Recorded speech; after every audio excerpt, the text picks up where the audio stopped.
ত্রয়োদশ জাতীয় সংসদ নির্বাচনকে কেন্দ্র করে বিভিন্ন দলের যারা প্রার্থী রয়েছেন তারা সাধারণ নাগরিককে এক এক রকম প্রতিশ্রুতি দিচ্ছেন।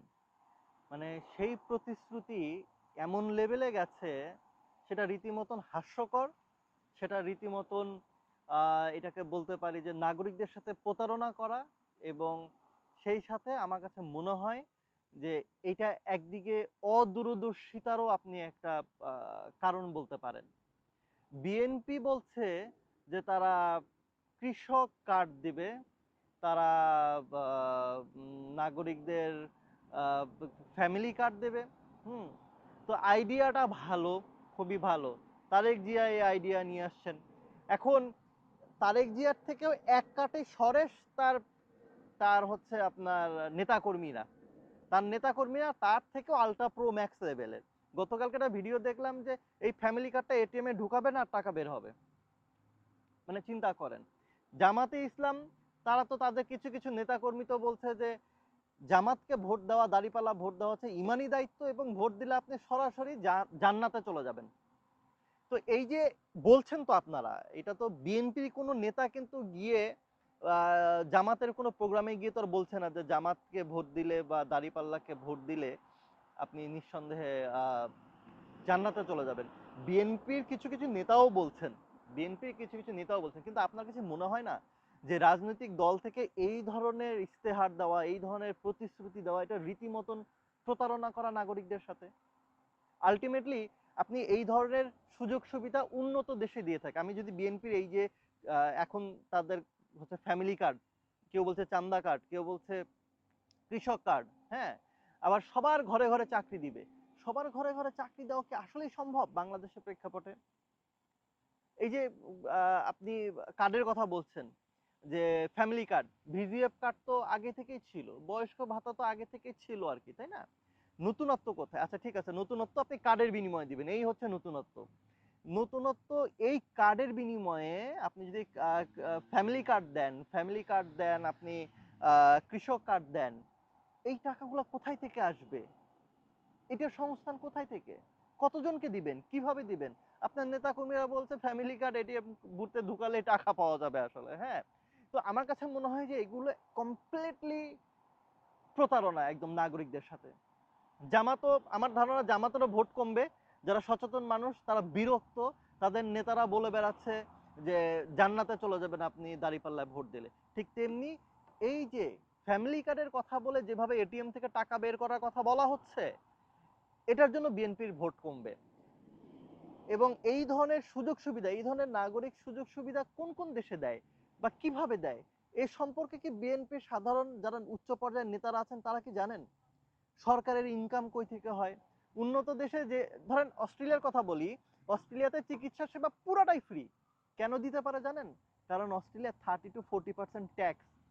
এবং প্রত্যেকটা নাগরিক, আমি যদি 1 টাকা ইনকাম করি, তার 30 পয়সা আমার ব্যাংক অ্যাকাউন্ট ঢোকার আগেই সরকারে চলে যায়।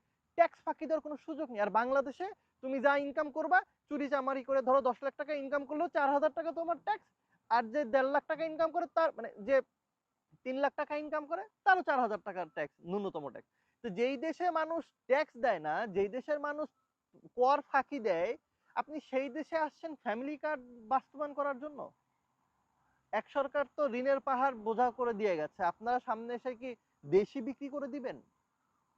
তো এখন তো মানুষ অনেক সচেতন, আপনি চাইলেই তো আসলে ফ্যামিলি কার্ড দিতে পারবেন না, আপনি চাইলেই কৃষকদেরকে কৃষক কার্ড দিতে পারবেন না। আপনার তো ঝুড়িতে কিছু নেই, আপনার পায়ের নিচে তো মাটি শক্ত না। যে দেশে সাধারণ মানুষ এখন পর্যন্ত ট্যাক্স দিতে আগ্রহী না দেশের স্বার্থে, যে দেশের মানুষ ইন্স্যুরেন্স বুঝে না, আপনি সেই দেশের মানুষকে ফ্যামিলি কার্ড দিচ্ছেন, আপনি সেই দেশের মানুষকে কৃষক কার্ড দিচ্ছেন। টাকাটা আসবে কই থেকে? কত লোন করবেন? বিএনপির নেতা তারেক জিয়া তিনি 17 বছর এই সিস্টেম দেখে এসেছেন লন্ডনে, কিন্তু এই সিস্টেমের পিছনে সিস্টেমটা কিভাবে চলে সেটা কি তিনি দেখে আসেননি?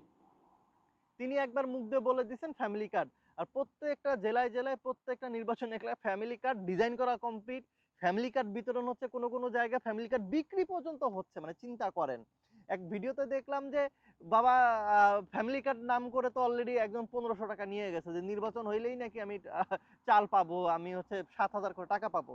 তো প্রতারণা শুরু হয়ে গেছে। আরেকটা ভিডিওতে দেখলাম যে বাবা এর আগে বয়স্ক ভাতা, এর আগে ভিজিএফ এর কার্ড নিতে দালাল লাগছে, তো এখন আপনারা ফ্যামিলি কার্ডেও কি দালাল বিজনেস করবেন নাকি আসলে? হ্যাঁ, এগুলো হচ্ছে বাংলাদেশের বাস্তবতা। আপনি দেখেন প্রকৃত অর্থে আমাদের আসলে যেটা দরকার সেটা নিয়ে কিন্তু কেউ কোনো কথা বলছে না। বাংলাদেশের সব থেকে যেটা জরুরি দরকার সেটা হচ্ছে আইনের শাসন। বাংলাদেশে কোনো আইনের শাসন নাই। আইন এক একজনের জন্য এক এক রকম। নির্বাচনের এই আপনি যদি দেখেন যে নির্বাচনের যে প্রার্থীতা বৈধতা হচ্ছে, সেখানেই দেখেন না, কেউ 1700 কোটি টাকা ঋণ খেলাপি করে সে বৈধতা পাচ্ছে, কেউ কেউ দ্বৈত নাগরিকত্ব নিয়ে বৈধতা পাচ্ছে, কারো তিনি তিনি বাংলাদেশের নাগরিক নাকি তিনি ব্রিটিশের নাগরিক তার কোনো তথ্যই লেখেনি, হ্যাঁ না কিছুই লেখেনি, তিনিও বৈধতা পাচ্ছেন।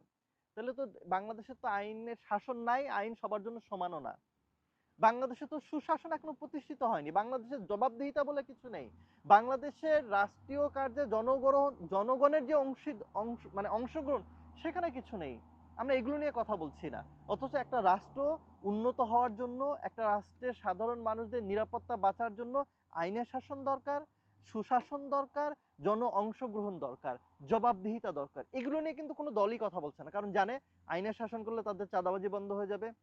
তারা জানে সুশাসন যদি প্রতিষ্ঠিত হয়ে যায় তাহলে তাদের সরকারের যারা কর্মকর্তা কর্মচারী আছে তাদেরকে জবাবদিহি করতে হবে সাধারণ মানুষের কাছে, তারা ঘুষ খাইতে পারবে না। তারা তো এগুলো জানে, এগুলো নিয়ে কিন্তু কথা বলছে না। তারা ফ্যামিলি কার্ড নিয়ে মেতে আছে, একজন জান্নাতে পাঠাচ্ছে তরুণরা, তারা হয়তো বা কিছু ভালো ভালো কথা বলছে।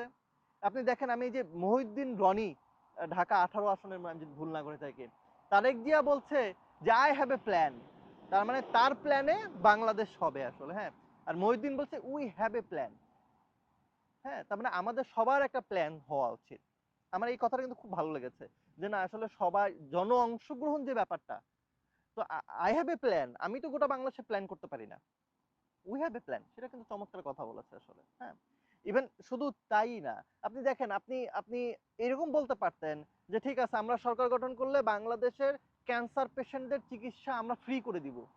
দেখেন, ক্যান্সার পেশেন্ট নিঃসন্দেহে প্রতি 100-তে 50 জন হয় না, হয়তোবা হয়তোবা প্রতি 100-তে 5 জন বা 6 জন কিংবা 10 জন হয়। তো আপনি একটা ক্যাটাগরির মানুষকে বলে দেন যে ভাই বাংলাদেশে ক্যান্সার ট্রিটমেন্ট ফ্রি, আপনি তো সবাইকে তো ফ্রি ট্রিটমেন্ট দিতে পারবেন না, আপনার সেই সক্ষমতা নাই। আবার বিএনপি বলছে যে তারা এআই ভিত্তিক চিকিৎসা ব্যবস্থা চালু করবে। তাদের ধারণা আছে যে গোটা বাংলাদেশের মানুষকে একটা ডেটাবেজে নিয়ে আসতে গেলে এটা কত সময় সাপেক্ষ ব্যাপার, কতটা আধুনিক হতে হয়, কতটা টেকনোলজি অ্যাডভান্সমেন্ট হতে হয়। আমাদের বাংলাদেশের মানে ডেটা ডেটা পলিসিই নাই, ডেটা সুরক্ষার পলিসিই নাই, মেডিকেল ডেটার কোনো পলিসিই নাই, যে যার মতন করে ডেটা ব্যবহার করতে। বাংলাদেশ এমন একটা দেশ, যেই দেশে বেসরকারি লোকজন, মানে আমার মতন আপনার মতন মানুষজন এনআইডির ডেটা হচ্ছে আপনার তারা চেঞ্জ করতে পারে, তাদের হলো যে এডিট করতে পারে, সংশোধন করতে পারে, এবং ফেসবুকে এগুলো বিজ্ঞাপন দিয়ে করে। তো এই হচ্ছে বাংলাদেশের ডেটার অবস্থা। হ্যাঁ, আর সেখানে আপনারা করবেন সেন্ট্রালি এআই বেস মানে চিকিৎসা সেবা। তো এটা তো বাস্তবসম্মত না। আমরা বিশ্বাস করি এগুলো হবে ইনশাল্লাহ, এবং এগুলো হওয়ার দরকার নাগরিক সুবিধার জন্য। তো আপনার সেগুলো না করে বাস্তবসম্মত কোনো প্রতিশ্রুতি না দিয়ে আপনারা আবার দিচ্ছেন যে এর আগে তো আমরা 10 টাকা কেজি চাল খেয়ে আসছি, আর এবার ফ্রি চাল খাবো, আর আপনাদের ওই ফ্যামিলি কার্ড এটিএম কার্ডে ঢুকাবো আর টাকা গড়গড় করে বের হবে, আর সেই সাথে আমরা জান্নাতে তো কনফার্ম যাচ্ছি। তাহলে তো বাংলাদেশ তো আপনি মানে জান্নাত হয়ে গেছে, কোনো পরিশ্রম করতে হবে না, কোনো পরিশ্রম করার দরকার নাই। বিএনপি থেকে আমরা বিএনপি আমাদেরকে ফ্যামিলি কার্ড দিবে, এটিএম এ ঢুকাবো আর টাকা বের করবো, আর জামাত তো আমাদেরকে জান্নাতে নিয়েই যাচ্ছে। তো এইভাবে আর এই এই 2026 সালে এসে সাধারণ নাগরিকদের সাথে আর কত ধরনের আপনারা প্রতারণা করতে চান? এগুলো কমপ্লিটলি প্রতারণা। সাধারণ মানুষ অনেক বোঝে, সোশ্যাল মিডিয়ার যুগ এখন। এখন চাইলেই মোবাইল ফোন দিয়ে কোন দেশে কিভাবে চিকিৎসা ব্যবস্থা চলে, কাদের ট্যাক্সের কি অবস্থা, কাদের কিভাবে ট্যাক্স কালেকশন করে, কোন দেশের নাগরিকদের জন্য কি কি সুযোগ সুবিধা দেয়, সেগুলো নিয়ে মানুষ জানে। ঢাকা শহরকে ডিসেন্ট্রালাইজ করতে পারতো, সেটা করবে না। ঢাকা শহরে পরিবহন ব্যবস্থা চেঞ্জ করে ফেলতে পারতো, সেটা করবে না। কারণ ঢাকা শহরে পরিবহন থেকে প্রতিদিন নাকি কোটি টাকার উপরে তাদের ইনকাম হয়। এই টাকাটা তো ভাই ওই লাইনম্যান থেকে শুরু করে, বাস মালিক থেকে শুরু করে, বাস নেতা থেকে শুরু করে হাওয়া ভবন পর্যন্ত নাকি আগে যাইতো। হ্যাঁ, তো মানে মানে হাওয়া ভবন বলেন, নদী ভবন বলেন আর সমুদ্র ভবন বলেন না কেন, সব ভবনেই টাকা যাইতো আর কি।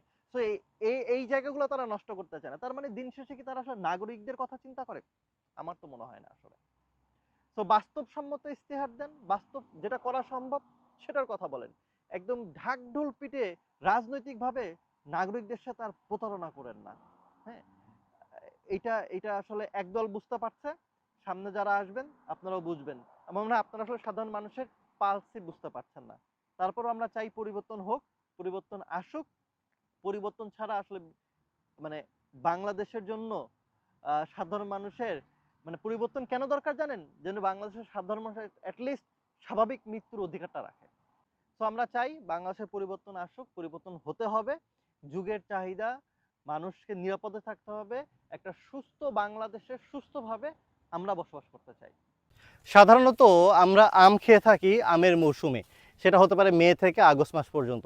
কিন্তু আপনার ছাদ বাগানে কিংবা আপনার পতিত কোনো জমিতে যদি আপনি গাছ লাগান আমের এবং সেই গাছ থেকে যদি আপনি 12 মাস আম পান তাহলে কেমন হয়? যদি 12 মাস আমের টেস্ট পাওয়া যায়, হ্যাঁ এটা সম্ভব। সেটা হচ্ছে সুইট কাটিমন জাতের আম গাছ যদি আপনি আপনার ছাদ বাগান কিংবা আপনি যদি আপনার পতিত জমিতে লাগিয়ে রাখেন তাহলে কিন্তু অবশ্যই আপনি সারা বছর এই আমের টেস্ট পাবেন। এই যে দেখুন এখন কিন্তু আমের জাতের সময় না, মানে এখন আমের সময় না, কিন্তু এখন গাছে কিন্তু মুকুল রয়েছে এবং এটা 45 থেকে 50 দিনের মাথায় কিন্তু এই গাছ থেকে আম পাওয়া সম্ভব। সো আপনি যদি একাধিক কাটিমন বা 12 মাসি জাতের আম যদি আপনার ছাদ বাগান কিংবা আপনার জমিতে যদি লাগান, সেক্ষেত্রে দেখবেন যে আম কিন্তু আপনি সারা বছরই পাচ্ছেন।